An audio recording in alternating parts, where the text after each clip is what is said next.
Olá, eu sou o Douglas Ferreira e esse é o Business Cast da semana. Hoje vamos falar de direito, vamos falar da influência da inteligência artificial no direito, vamos conversar com um especialista nessa área. Eu estou falando do Dr. Danilo Marques, que está aqui comigo. Tudo bom, doutor Danilo? Tudo bom, Douglas? Prazer. Tudo jóia. Bom, eu queria que o senhor começasse, doutor Danilo, se apresentando.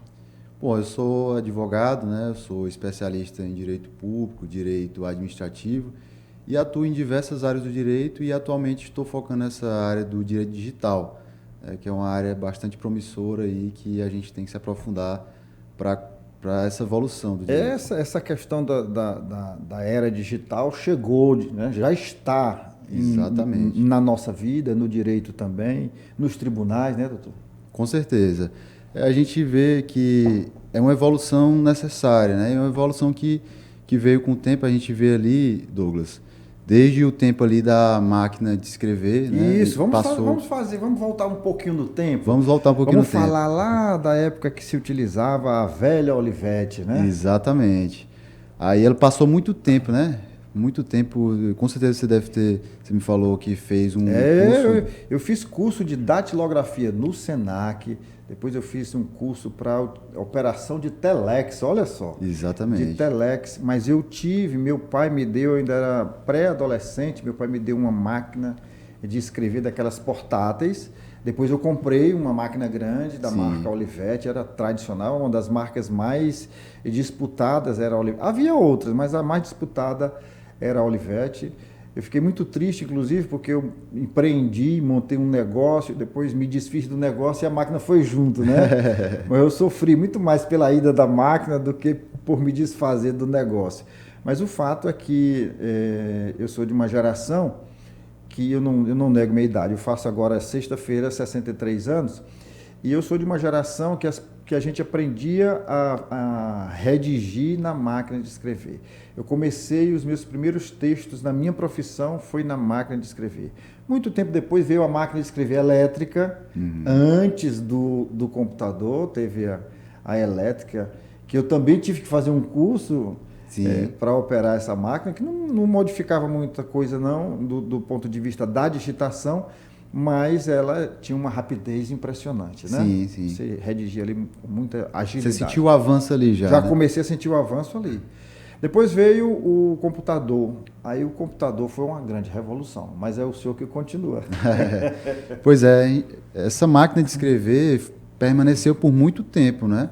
E ali quando veio já o computador, eu vi colegas advogados mais velhos, eu gosto de conversar, e eles falaram que foi uma evolução que eles não queriam, né? Chegou ali, ficaram avessos ao computador, era uma coisa desconhecida, mas com o tempo foi uma evolução necessária e passaram a utilizar e viram que era muito melhor. Era uma ferramenta que otimizava Mas de fato, tempo, o senhor tocou num assunto aí que é bem interessante, que até nas redações havia uma certa rejeição do computador. Exatamente. Tinha gente que era, e ainda hoje tem gente que é fascinado pela máquina de escrever. Tem alguns escritores no Brasil que continuam escrevendo na máquina de escrever.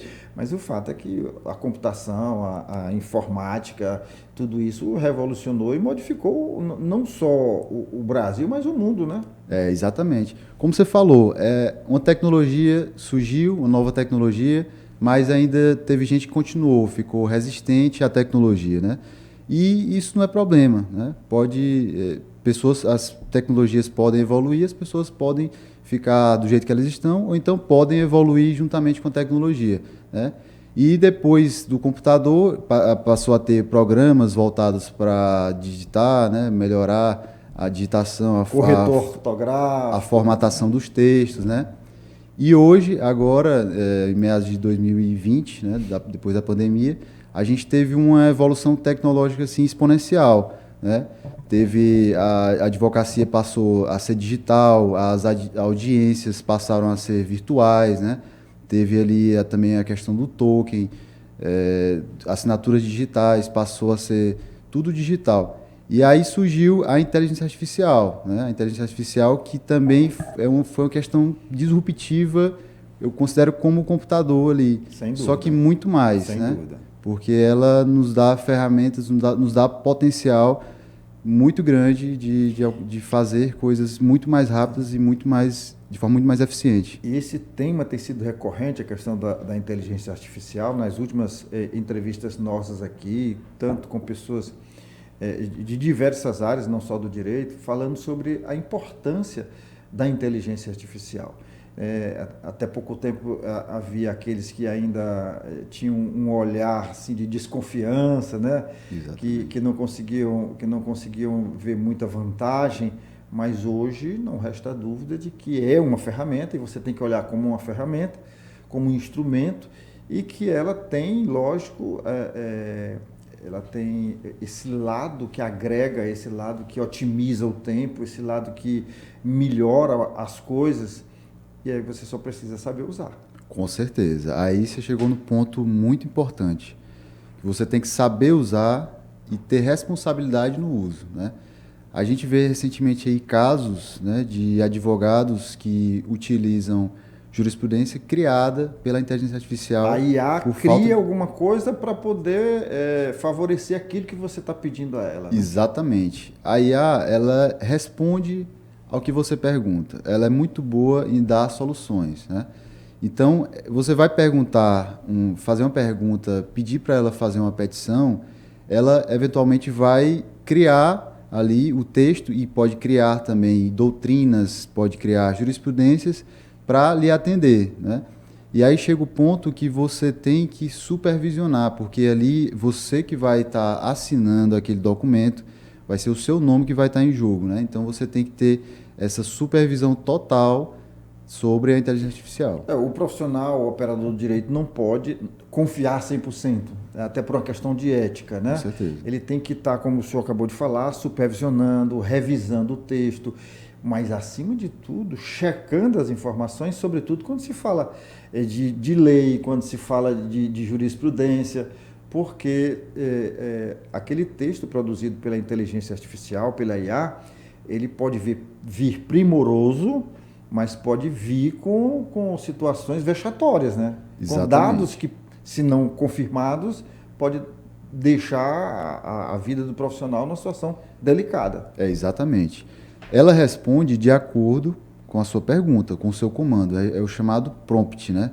Hoje a gente chama esse comando de prompt, e tem cursos voltados somente para essa engenharia de prompt. Era isso que eu ia lhe perguntar agora, doutor. O senhor é um especialista nessa área.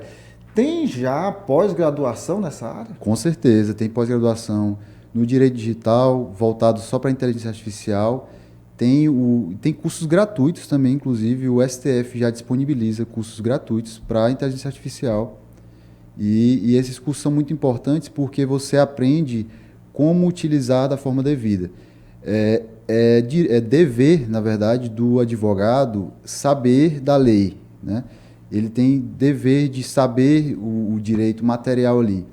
E por isso, o advogado, quando ele vai fazer ali o comando para a inteligência artificial, ele tem que fazer um comando bem específico. Então, tal que se você pegar uma pessoa que não sabe do direito e pedir para a inteligência artificial fazer uma petição, vai vir uma petição totalmente diferente. Mas se o advogado que tem conhecimento do direito material fizer ali um comando bem específico... Porque vai municiar a IA exatamente, daquilo que ele realmente deseja, né? Exatamente. Eu sempre falo, quando me perguntam, como é que você faz uma petição? Primeiro, eu faço uma análise total do caso ou do processo, né? Dependendo de como é que está chegando a situação para mim, para depois eu analisar de acordo com a lei e depois pensar como é que eu vou fazer essa peça. Se eu for fazer com a inteligência artificial, aí no caso eu tenho que elaborar todo um comando específico para aquela inteligência artificial, alimentar com a lei que vai ser aplicada ao caso, com a tese que já é utilizada no caso, com jurisprudência que já foi utilizada no caso, para que ela me forneça ali um texto fidedigno e também alinhado à minha tese, né? Não é a inteligência artificial que vai criar uma tese para você. Não, ela vai estruturar aquelas ideias e aqueles dados que o senhor forneceu. Exatamente. Mas também existem questões que podem ser delegadas para ela. Sim, sim. Né? Existem petições, não só petições de tese, mas também petições que são repetitivas e burocráticas. E é aí que entra a automação na IA, que você pode deixar ela de forma autônoma, para que ela possa elaborar esses textos você que são municia só repetitivos. com os dados novos do Exatamente. cliente e da causa. Exatamente. Doutor, quando a gente fala assim da IA no direito e como o senhor está falando aí, municiando, ajudando, contribuindo no trabalho do advogado, a gente imagina assim, não, essa IA só favorece o advogado, a petição. Os tribunais já utilizam IA. Exatamente, já utilizam. Inclusive, tem o tribunal daqui, ele já utiliza uma inteligência artificial que é a chamada Júlia, né? Que é própria do tribunal. Criada própria para o tribunal. E no caso dessas inteligências voltadas para os tribunais, elas são alimentadas com uma imensidão de dados do tribunal para que ela possa fazer minutas, possa fazer despachos, minutas de despachos, possa fazer algumas ali automações do tribunal, né? No caso dessa inteligência artificial Júlia, ela também pode auxiliar no acesso à justiça. Por exemplo, hoje tem numa petição, numa sentença, você já vê ali um QR Code que você pode escanear e vai direto para o WhatsApp, que você vai conversar com a Júlia e ela vai lhe dar um resumo da sentença de forma mais simples, né? Na linguagem mais simples que hoje está sendo bem utilizada pelo judiciário para ter melhor acesso à justiça. Olha, quando a gente ouve falar em inteligência artificial, o mais comum foi aquele que mais se popularizou, que é o ChatGPT. E o ChatGPT, ele também auxilia um advogado, um operador do direito, mas de forma mais simplória. Vamos usar o termo simplório. O senhor está falando da Júlia, como existem outros específicos para a área do direito. Exatamente. Muito mais organicamente elaborados. Exatamente. O ChatGPT, ele é de uma empresa OpenAI, né? Essa empresa ela fornece soluções de inteligência artificial e fornece ali o chat genérico, que é o ChatGPT. A palavra é essa, genérica. Genérica, exatamente. E aí, esse ChatGPT, quando a gente começa a utilizar, ele vai responder de acordo ali com o que a gente está pedindo. Se for um prompt bem elaborado, logicamente ele vai no sentido de uma boa resposta. Só que ele tem que ser treinado, né? Ele vai se otimizando ali com o seu tempo de uso, ele vai vendo. E você pode já também configurar ele no início ali do uso, para que você já direcione como você quer essas respostas. Você pode ali dizer que você é um advogado, que você só quer respostas corretas, checadas, exatamente, não inventar nenhum fato, né?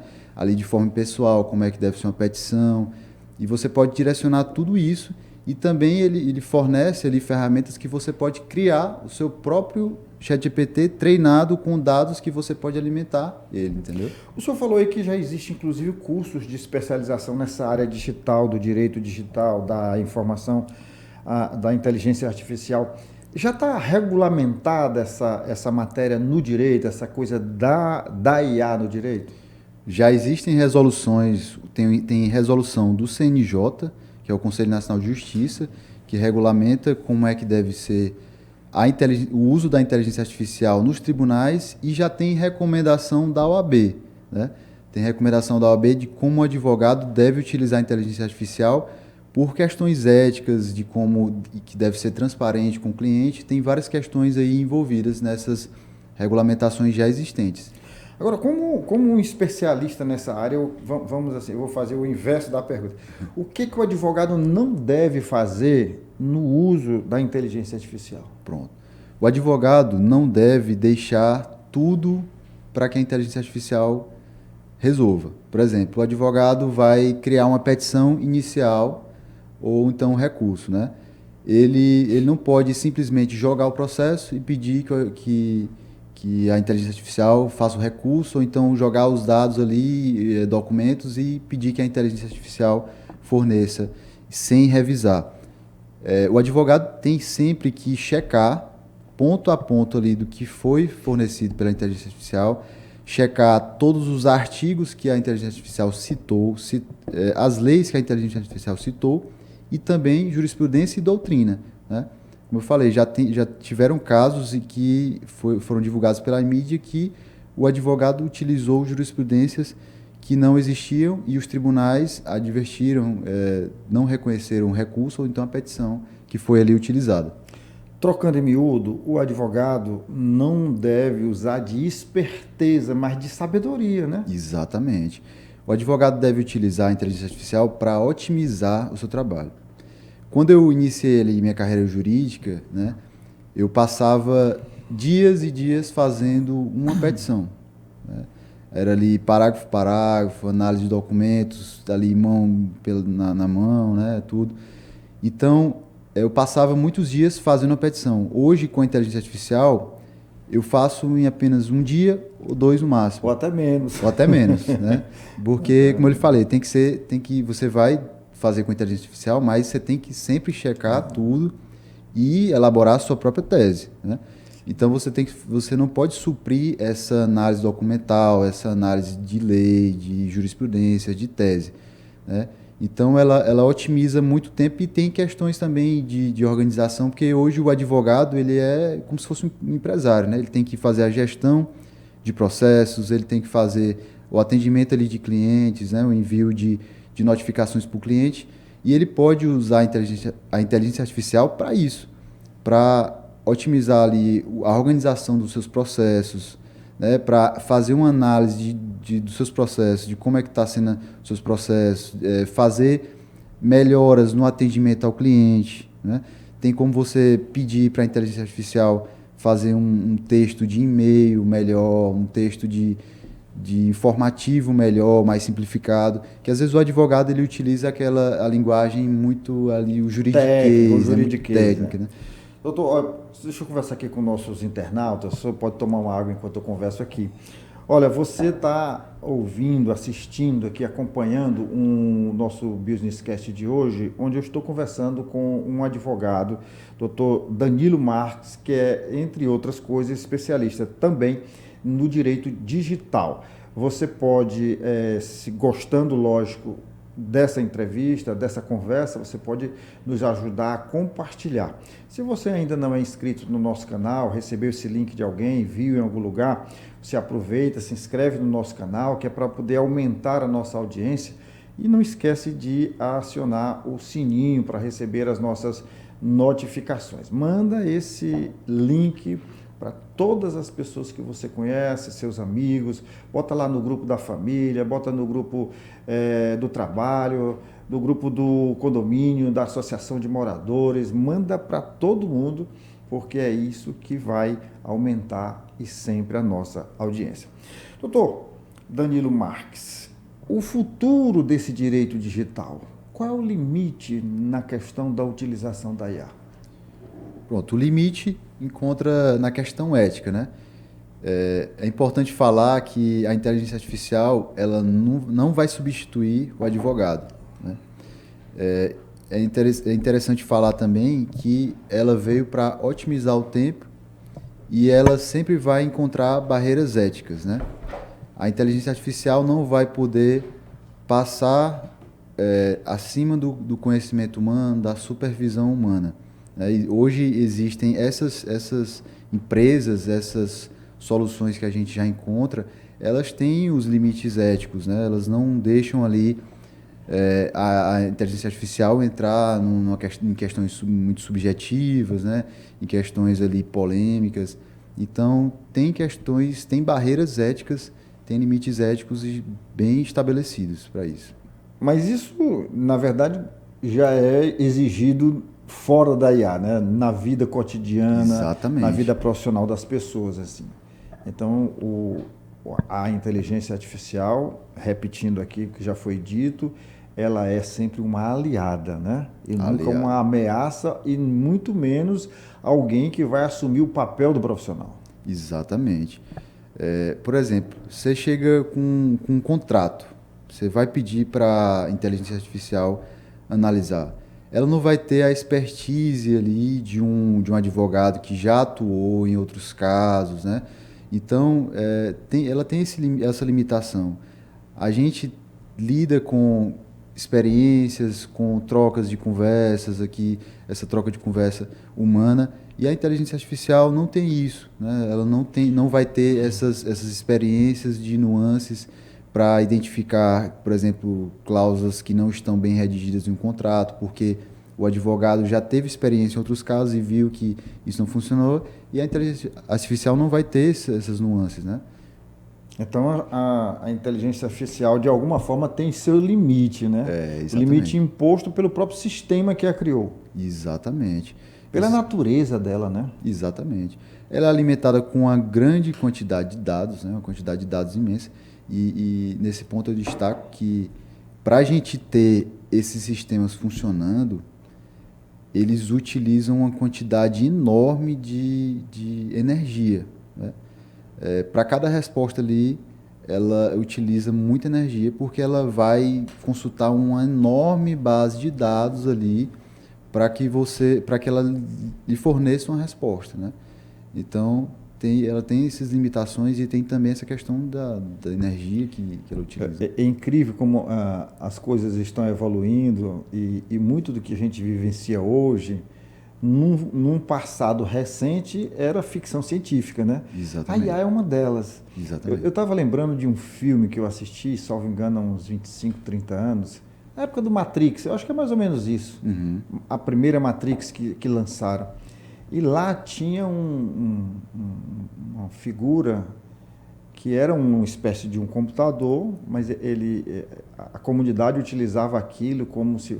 Eles chamavam de vernáculo, né? Exatamente. Ele ia lá se consultar. Exatamente. E era uma coisa assim que não, ainda era embrionária, mesmo do ponto de vista de ficção científica, mas traduzindo basicamente a IA de hoje.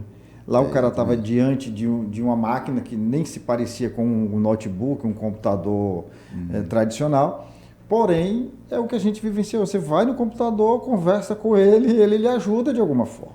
Exatamente, ele é um assistente, né? Existem hoje, como eu falei, soluções especializadas e já em cada matéria, né? Por exemplo, tem um chat GPT que é treinado ali pela matéria civil. Ela já é treinada com casos, com leis e com códigos, e ela já vai lhe fornecer ali informações mais fidedignas porque ela é alimentada com essas informações. Então, ela vai assumir o papel de um colega advogado com expertise ali em determinada matéria, né? Por ela ter já esses dados que são incluídos nela, ela vai ter alguma expertise, né? E vai, por exemplo, lhe responder perguntas sem você precisar consultar ali a doutrina, né? A lei, no caso. E então vai ser uma forma muito mais fácil de você ter resposta. Você está atendendo um cliente, o cliente pode lhe perguntar uma questão que você não saiba no momento e você pode pegar no seu assistente ali, um assistente focado, né, em determinada matéria, para que ele lhe forneça uma resposta melhor, né, uma resposta mais aprofundada ali.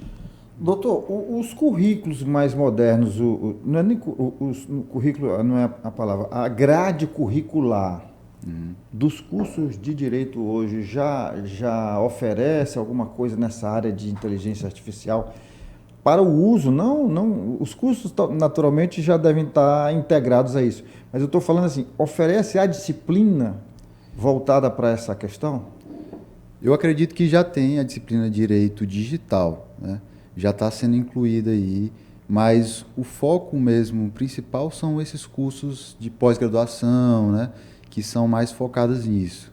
Mas, inclusive, eu fui até convidado para uma faculdade para dar uma palestra sobre inteligência artificial, mas lá não tem essa matéria ainda. Mas já é um começo, já né? é um começo. É um pontapé muito... As faculdades já estão chamando especialistas na área para informar, né, para falar como é que está sendo a regulamentação, falar como deve ser o uso para os alunos de direito. Isso é importante porque essa mão de obra, esse operador do direito vai ter que utilizar tudo isso que a gente está falando. Com certeza. E ele tem que ter algum preparo para isso também. Com certeza, com certeza.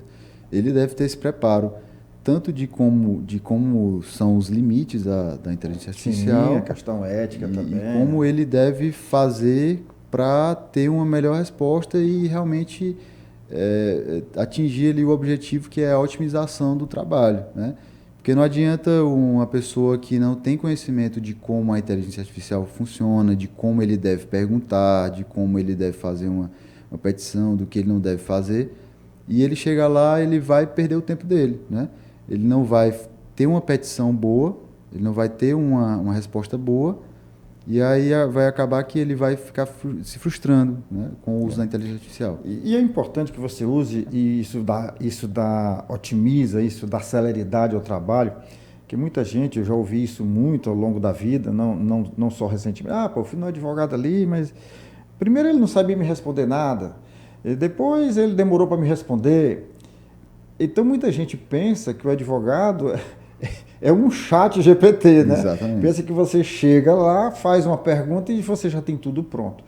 Por exemplo, as pessoas não levam em consideração que quando você vai no médico, você diz o que você está sentindo, o médico faz aquela anamnese, aquela entrevista, depois ele vai te pedir uns exames. Exatamente. E ele só vai dar um diagnóstico depois de ver os exames, saber como é que está a sua saúde física, sua saúde mental, enfim. O advogado é a mesma coisa. O advogado vai ouvir você, conversar com você, entender o que está se passando, o que você quer, qual é a demanda, qual é o problema, e aí ele vai buscar soluções. A diferença para o médico é que ele não vai pedir um exame para o cliente. Exatamente. Ele vai buscar, através do conhecimento. Antigamente era através dos livros, das jurisprudências. Hoje está tudo mais simples, mas ainda assim requer um certo tempo, não pode ser instantâneo. Você chegou, fez a consulta e já está ali com tudo resolvido. Com certeza. E como eu falei, a inteligência artificial, ela vem para isso, né? Ela vem para ajudar o profissional com essas ferramentas já específicas de determinada matéria. Muitas vezes chega um cliente que o advogado de determinada matéria, que o advogado não tem a expertise, não tem a atuação, e aí muitas vezes o advogado quer atender ali porque não quer perder o cliente, né? Ele pode ter essas soluções de inteligências artificiais específicas para ajudar naquele caso, tanto na resposta das perguntas do cliente, né? Ele pode ali enviar documentos para a inteligência artificial para ela analisar, para ajudar ele a ter nuances também que ele não está tendo, porque ele não tem conhecimento em determinada matéria, né? Não tem expertise em determinada matéria de atuação ali. Então, vai facilitar bastante a vida do advogado e de todos os profissionais, né? Perfeito. O importante é você saber usar a ferramenta. Exatamente. Eu gosto sempre de dizer isso aqui, porque havia aquele momento, inclusive nos nossos podcasts aqui no Businesscast, onde ou eu ou o entrevistado sempre dizem, mas eu ainda estou com o pé atrás.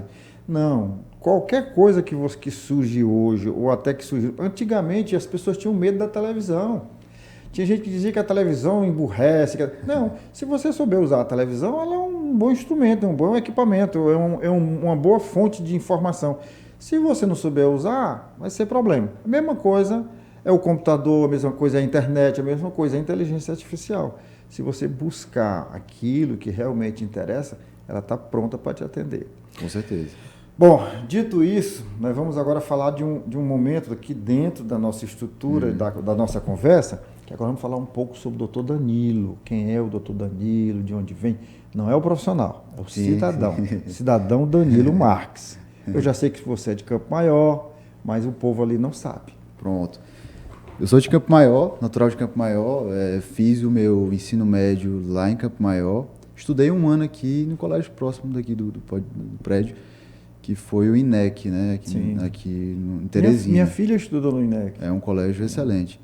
E aí eu voltei, fiz o primeiro ano de ensino médio aqui no INEC, voltei novamente para Campo Maior, terminei o ensino médio lá e fui diretamente focar nesse vestibular do direito, porque eu já tinha referência do meu pai. Meu pai é formado em direito, né? E aí, inicialmente, eu queria concurso, não queria advogar. Mas depois, quando eu entrei na faculdade, que passei a estagiar e vi como é que a advocacia funcionava, deixei a ideia do concurso de lado e fui focar somente na advocacia.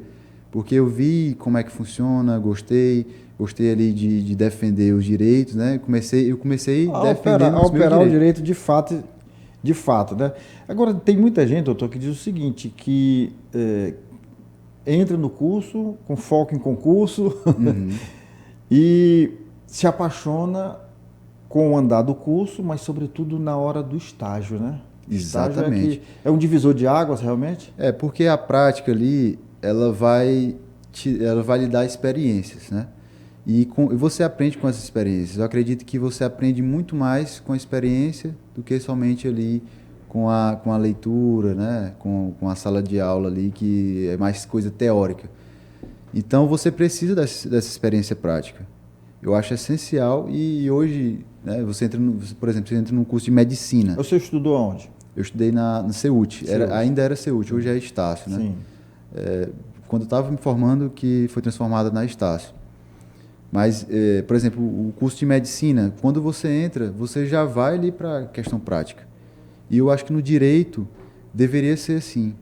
E já tem faculdades que são assim, que você já entra, que você já vai tem ali um escritório modelo, já vai... Exatamente.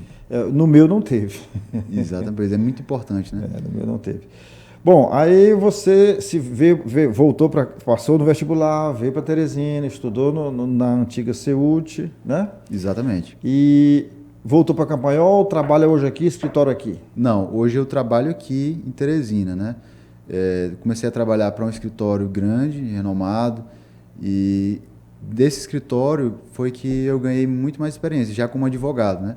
Depois de formado como advogado, entrei para o escritório, já comecei ali com a vasta atuação em diversas áreas, direito eleitoral, direito público, né? Direito administrativo, direito civil, direito penal. E aí isso me deu um bom norte, uma boa base, né? Quando eu entrei não tinha... Uma bagagem, como se diz, né? Quando eu entrei não tinha ainda a inteligência artificial junto comigo, então eu trabalhei... Mas já tinha computador. Tinha, não, com certeza, com certeza. Mas tive que abdicar de vários finais de semana ali, porque a gente tem que, nesse início, né? No início a gente tem que... Tem que priorizar a carreira, né? Tudo. Exatamente. O aprendizado. E você hoje... Tá casado, tá solteiro? Não, hoje eu tô namorado. Tá namorando? Namorada. Namorando. E pretende casar ou tá só enrolando a moça? Não, Pressão doida. Não, a gente pretende.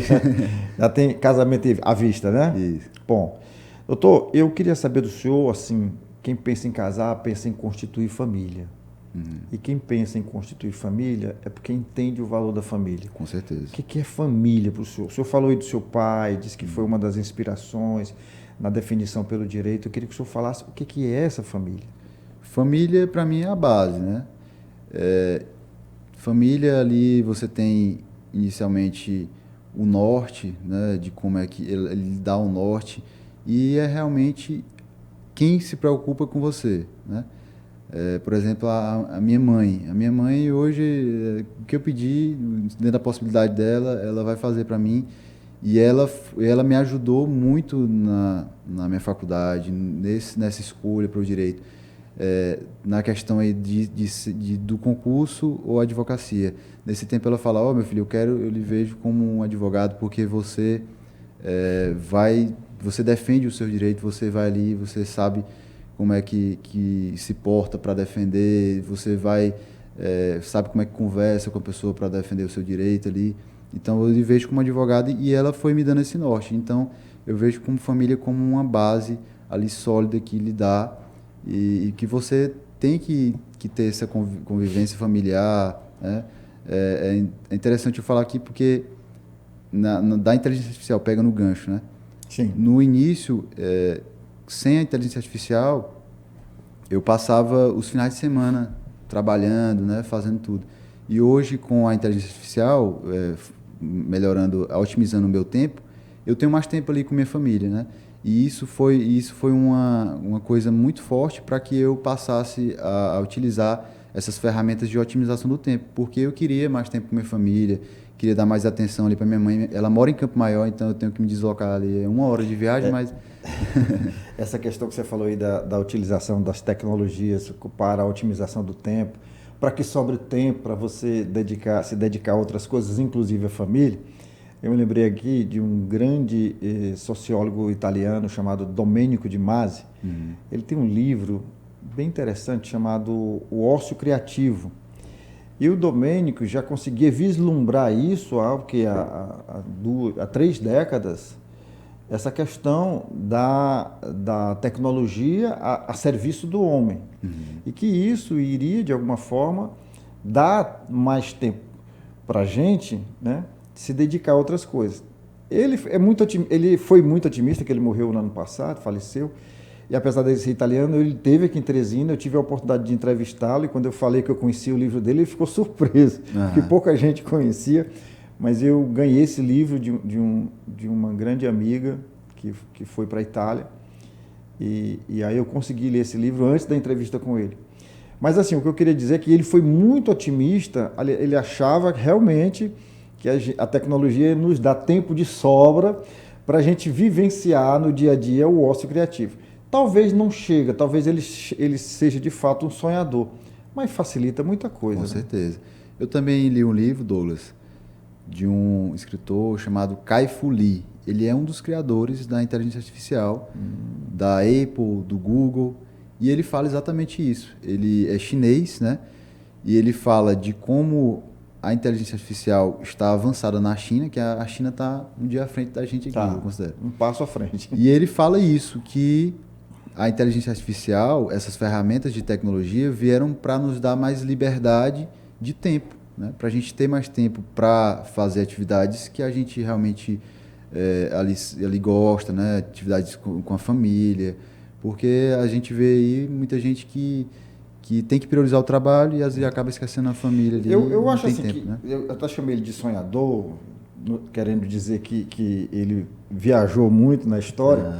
Mas assim, tem gente hoje, eu até fiz uma reportagem sobre isso no final do ano passado, tem uma galera aí mais jovem, tão jovem quanto você, que hoje vive rodando o mundo, trabalhando via internet, de forma remota, e que isso é um ócio também, né? Não deixa de ser um ócio, né? Exatamente. Você poder estar nesse momento em Paris, na Indonésia, na China, no Japão, trabalhando via remoto, você está utilizando a tecnologia a seu serviço e está tendo ócio de alguma forma. Exatamente. É como você falou, a tecnologia ela pode ser usada para lhe favorecer ou para não lhe favorecer, né?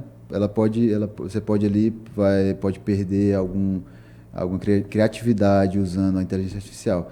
Mas a rede social, por exemplo, hoje você pode, como você falou, você pode ser um nômade digital, né? Essas pessoas que ficam viajando, digital, né? E elas aprenderam como usar a tecnologia, no caso a rede social, para beneficiar elas, né? Através de anúncios, né? Hoje tem muita essa questão de... Não, e tem gente que trabalha, por exemplo, na área de TI, né? Eu tenho um enteado que se formou em TI aqui, lá na sua faculdade. E ele muito jovem também, no período que ele se formou, no mesmo período, ele já foi contratado por uma empresa de São Paulo, que ele nunca foi lá, tudo via internet, currículo e tal. Passou uma boa temporada lá, tem um amigo que está trabalhando numa empresa americana. E isso então, já tem no direito também. Né? No direito, porque assim, hoje existe a ferramenta do direito digital. O processo ali, ele já é todo digital. Audiências ocorrem de forma remota, ali pelas plataformas de vídeo. Então, você tem liberdade hoje de atuação. Aqui do Piauí, você tem liberdade de atuação em todo o território nacional, né? Você usa a rede social para divulgar o seu trabalho, para captar clientes através ali dos anúncios, né? Divulgando conteúdos informativos. E você pode direcionar esses anúncios para todo o Brasil. E você pode pegar clientes de todo o Brasil, de todos os tribunais, que tem esse juízo digital que disponibiliza a plataforma para você peticionar, para você... Só para fechar essa questão ainda do direito digital, que eu tenho uma última pergunta depois para o senhor, com relação a direito autoral, isso influencia de alguma forma, tem impacto nessa questão do direito autoral, a utilização da IA no direito? Com certeza. A inteligência artificial ela vai criar o texto de acordo com a sua tese, com a sua pergunta, né?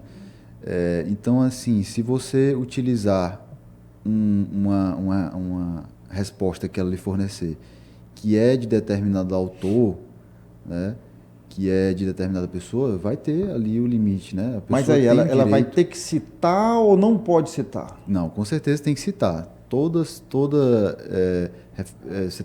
citação que você fizer de um outro autor, você tem que fazer a referência. A referência, é isso que eu queria saber. Ele pode citar aquela tese de alguém, porém citando a referência, Exatamente. creditando, dando crédito àquela declaração. É isso que eu estou... Exatamente. É aí que entra na forma de você utilizar e supervisionar aquela resposta, né?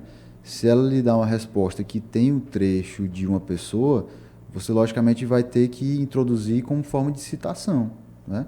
E você vai ter que dizer, autor tal, em livro tal, ou então artigo tal, página tal, e vai ter que estar isso na peça. É só para ficar claro que a IA não dá o direito de usar a obra de ninguém. Não, de forma irresponsável. Usar pode, não pode ser de forma irresponsável ou apócrifa, né? Exatamente. Muito bem. Agora eu queria saber do senhor, doutor, para a gente fechar aqui. O senhor é uma pessoa de espiritualidade aguçada. Eu sei disso porque o senhor falou que é amigo do meu amigo Andrade Júnior e que recentemente foi para a ordenação de um amigo ordenação sacerdotal de um padre amigo dos dois. Isso. Mas isso foi só um fato isolado ou o senhor realmente é um cristão católico, que eu quero dizer? É interessante isso, eu sou um cristão, mas eu sou evangélico. Sou evangélico, mas isso não impede de eu participar dessas cerimônias, né? No caso, eu tenho esse amigo que está se formando, essa cerimônia foi para ele ser diácono e depois vai ser padre, né? E a gente sempre conversa sobre Jesus, né? Porque a gente é cristão. A base é essa, exatamente, né? A base é Jesus Cristo, nós somos cristãos. Bom, como o senhor já adiantou que é evangélico, eu também sou evangélico. Eu costumo dizer que eu sou um cristão novo, eu estou na caminhada, dando os primeiros passos. O que não é fácil. Exatamente. O mundo é muito provocador, o inimigo é muito astucioso, mas eu tenho trilhado um caminho segurando na mão de Deus. E é isso que vale, né? Exatamente. Você está ali segurando na mão de Deus. Ou Ele segurando na sua mão, que eu acho que é o mais importante. Exatamente. Bom, o que é Deus para o senhor? Deus, para mim, eu acho que vem em primeiro lugar, né? A gente falou da família, mas Deus vem em primeiro lugar. E Deus é aquele guardião que a gente tem, né? Em vários momentos do dia a dia, se a gente parar para pensar, a gente vai ver Deus, né? Eu acho que acordar com saúde ali é um milagre de Deus, né? A gente ter o trabalho, ter o que comer ali é um milagre de Deus. E também os livramentos que a gente chega nesse trânsito aí caótico, eu fico muito triste quando eu vejo alguém que ou é ateu ou que fica questionando a existência de Deus. Deus não existe, Deus não se mostra. Qual é a cara de Deus? A face de Deus está em tudo, está em todo lugar, para onde você olha. Até olhando para dentro de você, você vai ver Deus. Exatamente. Porque você é um ser humano criado à imagem e semelhança de Deus. Mas não é só uma questão física, né? Para você ser um cristão de verdade, você tem que se transformar por dentro. Exatamente. Mas assim, Deus está em tudo, Deus está na natureza. A natureza não se justifica por si só. Com certeza. Precisou de um ente criador. E tudo ali está conectado, né? É uma conexão que tem até assim, civilizações que a gente considera primitiva, como a indígena, tem um entendimento da mãe natureza, embora use outros termos, não tenha a consciência que a gente tem em relação a Deus, mas tem essa integração com a natureza e tem essa percepção que de civilização atrasada não tem nada. Não. Se formos comparar algumas coisas, nós aqui ainda estamos muito atrasados. Exatamente. Mas o fato é que Deus está em tudo que você olha, em tudo que você vê. E no que você sente, com certeza Ele está ali. Quando você sente Deus. Algumas pessoas ainda têm dificuldade de entender isso. Exatamente. Mas vão entender. Exatamente.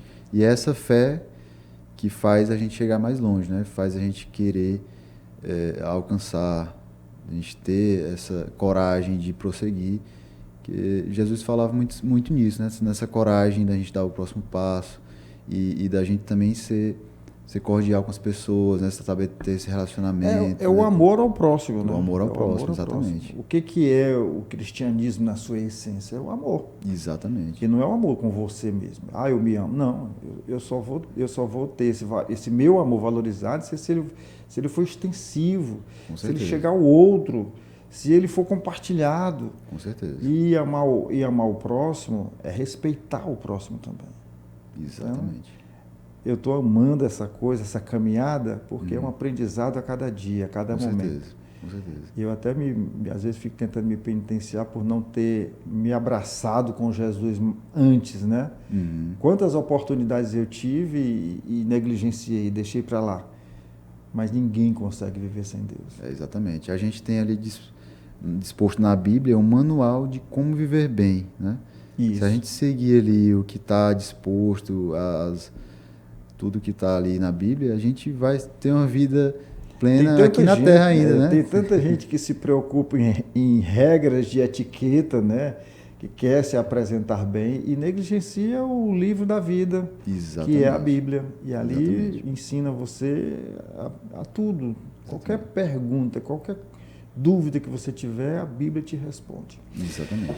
Doutor, foi um prazer conversar com o senhor. Muito prazer. Eu costumo dar ainda 30 segundos, você olha para aquela câmera e fala sobre, e sobretudo para o jovem operador do direito, para o jovem advogado, está saindo da faculdade, da importância que é interagir com a inteligência artificial. Pronto.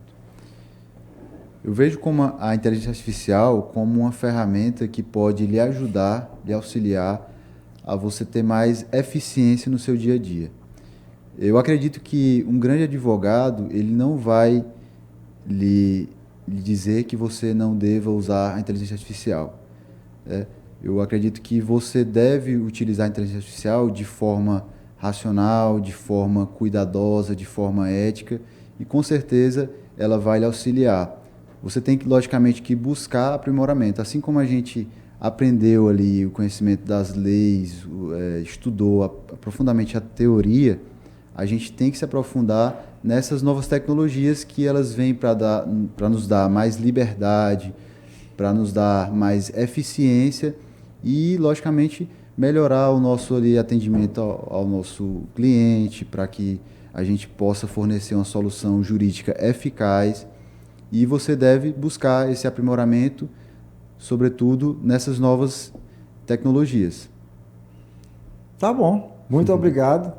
E você aí, eu entrevistei, eu conversei aqui, tive um papo bem descontraído com o doutor Danilo Marques, que, entre outras especialidades, ele é especialista em direito digital, mas também em direito público, administrativo, e ele desenvolveu aqui toda a nossa conversa em cima da inteligência artificial, que hoje está na nossa vida, está na vida do jornalista e tal. Nós vivemos com isso aqui na mão, isso aqui é pura inteligência artificial. Certeza. Tudo que a gente precisa fazer e saber é utilizar essa inteligência a nosso favor, a serviço do bem. Então, pega essa entrevista, pega esse link, divulga, manda para o mundo e eu te espero na próxima semana. Obrigado, doutor. Obrigado.